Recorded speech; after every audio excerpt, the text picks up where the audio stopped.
দেখুন, সর্বপ্রথম আমরা চাই যে কমপ্লেক্সে যে সাধারণ মানুষ খেটে খায় তাদের অরিজিনাল যে শ্রমিকের যে পারমিক যে পয়সাটা সেটা যেন তারা সঠিকভাবে পায়।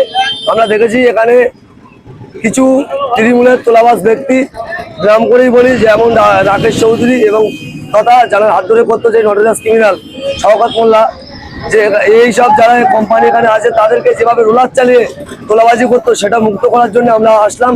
এবং যে ডে লেবার পার ডে যে লেবার কাটে তাদের যে মজুরিটা সেটা যেন সঠিক দেওয়া হয়, সেই জন্য আজকে কমপ্লেক্স আসে। দেখুন, আমরা এসছি, কাজ তো অবশ্যই হবে, সাথে সাথে এতটুকু বলতে পারি সাধারণ মানুষের উদ্দেশ্যে তথা যারা বড় বড় যারা কোম্পানি এখানে এসছে, আপনাদের তোলামুক্ত কমপ্লেক্স আমরা করবো এতটুকু আশা দিতে পারি। এবং যারা ডে লেবার কাটে তাদেরকে যে পারমিক যে ইনকামটা সেটা দেওয়ার দরকার সেটা আমরা করে দেবো। এবং রাস্তাঘাট থেকে যাবে দিকে ব্যাপার মেনলি কথা হলো কমপ্লেক্স তোলামুক্ত কমপ্লেক্স করবো, মেনলি কথা হলো এটা।